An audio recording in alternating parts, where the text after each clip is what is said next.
আসসালামু আলাইকুম রহমতুল্লাহ বারাকাতু। আশা করি সবাই ভালো আছেন।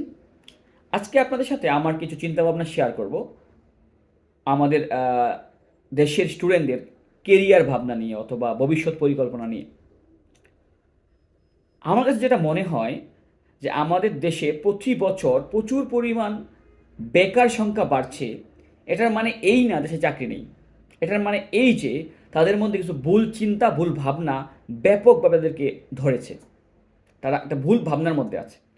বিশেষ করে মফস্বল এলাকায় বা সরকারি বিশ্ববিদ্যালয়ে যারা পড়াশোনা করে তাদের মধ্যে একটা যেন চাপ বা একটা যেন চিন্তা বা একটা যেন একটাই যেন লক্ষ্য, যে কোনো মূল্যে সরকারি চাকরি পেতে হবে।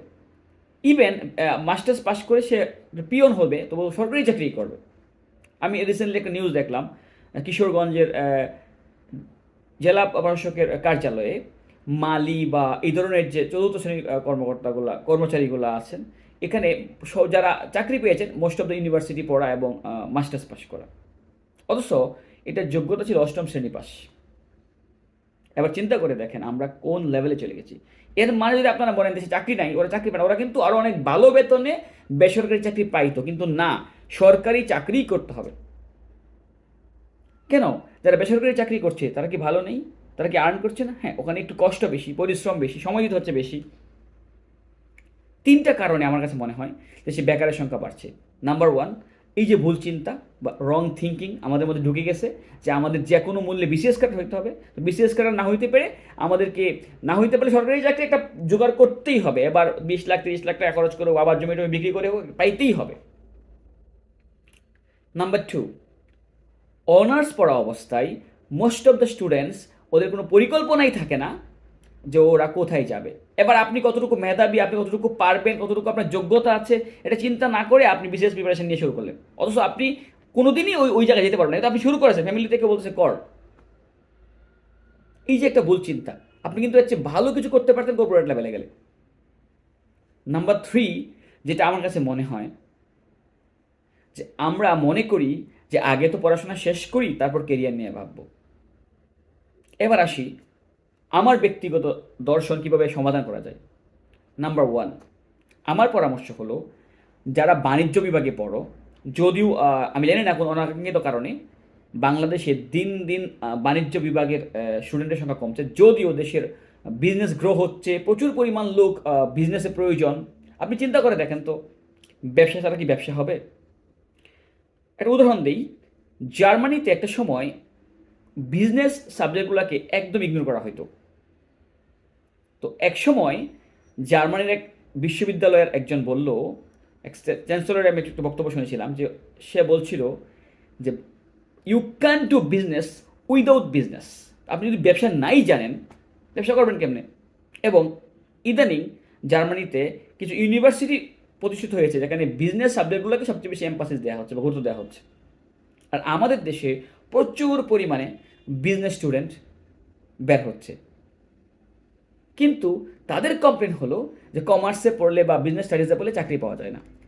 আবার ব্যবসা যারা পরিচালনা করেন, ধরেন একটা কোম্পানির যিনি নিয়োগকর্তা হিসেবে কাজ করেন, হিউম্যান রিসোর্স ডিপার্টমেন্ট, তাদের কমপ্লেন হলো যে তারা যোগ্য লোক পাচ্ছে না। তো একটা বিশাল গ্যাপ দেখা যায় এখানে। একজন বলতে চাকরি পাচ্ছে না, আর একজন বলতে যোগ্য লোক পাচ্ছে না। তাহলে আসলে পার্থক্যটা কোথায়? পার্থক্যটা হলো আমরা অনার্স পড়া অবস্থায় নিজেকে প্রস্তুত করছি না কর্পোরেট লেভেলের জন্য। আমি পড়ছি accounting, finance, management, marketing, human resource management, business sustainability, বিভিন্ন সাবজেক্টে পড়ছি আমি। বাট দিন শেষে আমার চিন্তা হলো আমাকে যে কোনো মূল্যে সরকারি, হয়তো অফিস সহকারী বা সরকারি কোনো চাকরি, যেটা হতে পারে পিয়ন, আমাকে পাইতেই হবে। অথচ আমি কিন্তু চাইলে এই যোগ্যতা দিয়ে ইজিলি 20 25 30 হাজার টাকার এন্ট্রি লেভেলের জব ম্যানেজ করতে পারতাম, যদি আমি অনার্স পড়া অবস্থা আমাকে দক্ষ করতে পারতাম।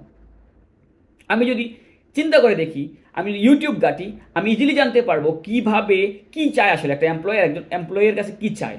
একজন এমপ্লয়ার আসলে এমপ্লয়ের কাছে তার পুঁথিগত বিদ্যাটা চায় না, চায় কি, তার ইমেল নলেজ বা ইমেল হ্যাবিট আছে কিনা, সে ইংরেজিতে কিছু কথা বলতে পারে কিনা, সে কম্পিউটারের এমএস অফিসটা পরিচালনা করতে পারে কিনা, তার কমিউনিকেশন স্কিলটা কীরকম, তার অ্যানালাইটিক্যাল অ্যাবিলিটিটা কীরকম, এই বিষয়গুলো ওরা চায়।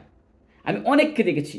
আমি একটা ছোট্ট উদাহরণ দিই। আমি যে রুমে থাকতাম, তো আমার রুমে আমার একজন খুব প্রিয় মানুষ বা আইডল বলতে পারেন, মামুন মামা নাম ছিল, মামুন মামা ডাকতাম। তো উনি যখন অনার্স পাস করার পর উনি খুবই অল্প বেতনে স্কয়ার টেক্সটাইলে অ্যাকাউন্টেন্ট হিসেবে বা সহকারী অ্যাকাউন্টেন্ট এরকম একটা পোস্টে বা অ্যাকাউন্টস অফিসার হিসেবে উনি জয়েন করে। আমি আপনাকে উনার বর্তমান যে পজিশন, এটা হয়তো উনি জয়েন করছে আজ থেকে 10-12 বছর আগে বা একটু বেশি হইতে পারে। তো উনার বর্তমান যে পজিশন, আমি আনডাউটেডলি বলতে পারি উনার সাথে যারা আরও 3-4 বছর ওনার বন্ধুরা যুদ্ধ বিগ্রহ করে নিজের সাথে পাবলিক লাইব্রেরিতে যাইতে যাইতে জীবন শেষ করে কোনো রকম একটা চাকরি জুগিয়েছে, উনার মতো লাইফস্টাইল ওরা লিড করতে পারবে না। ইভেন উনি একা ঢাকায় থেকে যে টাকা বাসা ভাড়া দেয়, ওরা এই টাকা স্যালারি পায় না। উনি এখন একটা ডিপার্টমেন্টের প্রধান হিসেবে কাজ করে বা ম্যানেজার হিসেবে কাজ করে। আমি একটা ছোট্ট উদাহরণ দিলাম, উনি কোনো সরকারি চাকরি চেষ্টাই করেনি, তার lifestyle is different to others. তাহলে আপনার এইভাবে চিন্তা করুন। আমি স্পেশালি বলবো, আমি শুধু বাণিজ্য বিভাগের স্টুডেন্টের কথা বলছি না, আমি সবার কথাই বলছি, প্লিজ শুধুমাত্র সরকারি চাকরি পেতে হবে এই চিন্তা থেকে বের হয়ে এসে আপনাদেরকে এটা চিন্তা করতে হবে যে আমি ভবিষ্যতে ভালো থাকবো। একটা কথা চিন্তা করুন, আপনি সৎভাবে বেসরকারি চাকরি করে ভালো জীবনযাপন করা মানে সঠিক হবে, নাকি বেসরকারি চাকরি পিয়ন বা কেরানি হয়ে অবৈধ উপায়ে কোনো রকম জীবনযাপন করা উচিত হবে? আজকে এ পর্যন্তই। এ বিষয়ে আরও কিছু ভিডিও বা টিউটোরিয়াল আমি বানাবো। সবাই ভালো থাকবেন। আসসালামু আলাইকুম।